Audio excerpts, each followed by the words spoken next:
I can confidently say that the power forwards position rankings was by far the most controversial and difficult position ranking I have ever done. But I did it, and here is my top 15. My honorable mention goes to Lou Dort, as he barely missed the cut, but at the 15th spot we have Aaron Gordon. Ever since Aaron Gordon arrived in Denver, his performance has been nothing short of impressive and amazing, as he has unlocked his two-way potential with massive improvements defensively. Gordon has always been known as a premier athlete given his explosive ability, and now he is using it on both ends, making him more effective. However, there are limitations in his game, and that is why he does not find himself higher on this list. Evan Mobley is next up, and you certainly could make the argument that Gordon is better than him, but after the 2024 playoffs, watching Mobley finally showcase what he can do when and if he reaches his full potential gave me confidence that he is finally levitating to his peak.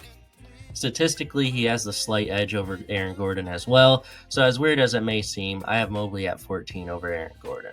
I struggled deciding where Kyle Kuzma belonged on this list because looking at basic stats, he is just as good as most of the other players at this position, but using logic and understanding that he plays on an awful Wizards team that does not play winning basketball, I decided to place him at 13. The way he plays just does not display a winner, and although we cannot fault him for playing on the Wizards, he is a big reason why they are as bad as they are, given his play style and antics.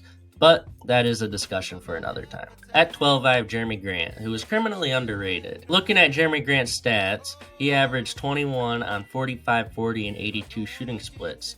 Based on that production alone, every team would want him, but to factor in his defensive ability as well, you are looking at one of the most desirable players in the NBA. So despite the awful contract, he is one of the elite players in the NBA and deserves the respect of one. Before last season, I had the expectation that Scotty Barnes would be a front runner for most improved player, but I never thought that he would be an all-star.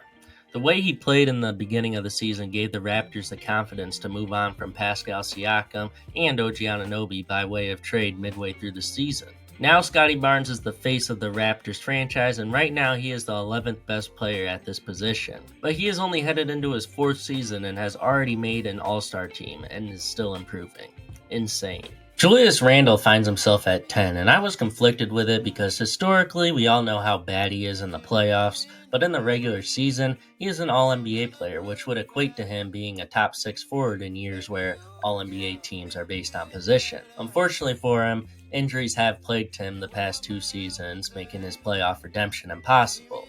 For now, we have only the historical knowledge about what he can do in the playoffs, and it hurts his ranking a significant amount for me, and it does not help his case that he is a horrible team player, as he often hurts the Knicks with his playstyle. So putting him at 10 might seem a little low, but realistically, it's the right spot for him in my opinion. At 9, we have the rising superstar of the Orlando Magic, Paolo Banchero.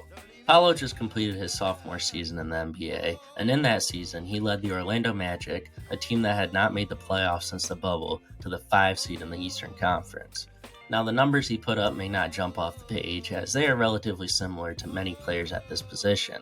But when you factor in the fact that the Orlando Magic as a team have 0 floor spacing around Paolo, which inevitably limited his space for operation, putting up the numbers he did as a below-average shooter is all the more impressive. I'm excited to see what he does in year 3, but for now, I feel like 9 is a perfect spot for him. Former bust Lauri Markkanen comes to us at 8, and as much as I love his playstyle, the trade interest in him has made him slightly overrated. Markkanen in Utah has been truly special as he unlocked his untapped potential by being the main guy on a rebuilding team. His skill set as a 7-footer allows him to play the perimeter effectively, as he can handle the ball fairly well while shooting the lights out from 3, but also can post up and punish teams in the paint. The only problem I have is that as of right now, he's a below average playmaker, and to be a true top level guy, you must be able to distribute the ball, or else the ceiling of your team is not that high. Lauri is also not proven in the playoffs like everyone else ahead of him, yet we are led to believe that he is based on the aspirations of many teams to acquire him. So as good as he is, I have him at 8 because the limitations do hold him back a little bit in my opinion. Pascal Siakam is the 7th guy on my list, and if you missed it, he is on the Indiana Pacers for the long haul. In Toronto, the past few seasons, Siakam has been criminally underrated, but after the postseason run we saw with Indiana, it is safe to say that people remember who Pascal Siakam is. A do-it-all forward that has the presence of mind to play the way the team needs in order to win. If the Pacers needed him to score, he would go off for 30. If they needed him to facilitate, he would do that. And when it came to defending, he would do that as well. There is nothing Siakam cannot do besides shoot the 3-ball consistently, and he still has some stretches where he's an elite shooter. No matter what, you cannot deny the proven talent of Siakam. I was going to put Siakam over Karl-Anthony Towns at 6, but Cat, in all honesty, is a better player and has a huge impact on winning. A big question mark I had always had with him is his defensive ability, but in the playoffs, he leveled up on that end, guarding Kevin Durant and Nikola Jokic surprisingly well. He did get criticism about his offense in the playoffs, but it was clear that he was actively playing through a painful meniscus injury that he kept re-aggravating. If he was 100% healthy and had his legs, there is no question the Timberwolves would have been a finals team, and that is why I'm giving him the respect at 6. If I told you Zion Williamson played 70 games this season, you probably would not believe me, rightfully so. But he did. And in 70 games this season, we saw his full capabilities on display, and it was exactly what we had been expecting from him ever since he was drafted. His play-in game performance was insane, and we can only wonder what the rest of the playoffs would have looked like if it wasn't for his injury. In my opinion, he did prove himself to be in the top 5, regardless of their reliability, because he proved himself to clearly be better than each of the players behind him, as he took the reins as a one option and led a team with clear deficiencies to the 7th seed in the Wild West. If you think Zion's reliability is a big enough factor to remove him from the top 5, I'm sorry in advance for my 4th guy, Kawhi Leonard. Injury after injury, Kawhi Leonard proves to be the most unreliable player in the NBA, but he has shown us when he plays he may be the second best player at this position. Matter of fact, every time he is healthy, I'm taking him over the players at 2 and 3 on this list, but those players have proven themselves to be close to Kawhi, and it really isn't fair to them to put Kawhi higher than them at this point. Before I get into my top 3, I do have to say, 2 and 3 are very interchangeable, extremely interchangeable. And I do not care who you take over one or the other. It's a preference-based thing with these two players. And I personally have the player at 2 over number 3. I'm going to give you my reason why. But if you have the player at 3 over the player at 2, that is completely fine. Alright? Just to prevent argument. Coming in at 3, I have Jason Tatum. Jason Tatum is one of the most versatile players in the NBA, as he is an elite two-way forward that really does everything you can ask for. Unfortunately, the guy I have ahead of him has the same archetype, but that player is infinitely more efficient on a worse team.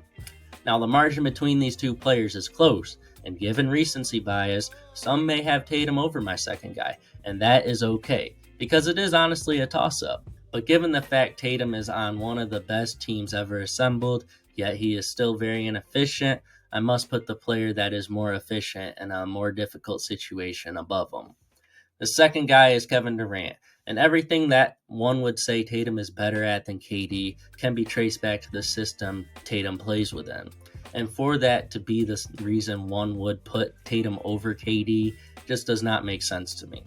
Kevin Durant can do everything on the court likewise to Tatum. He can defend, rebound, pass, cut, all at nearly the same level. But again, the scoring side of things tips so heavily in KD's favor that it is enough for me to put him over Tatum.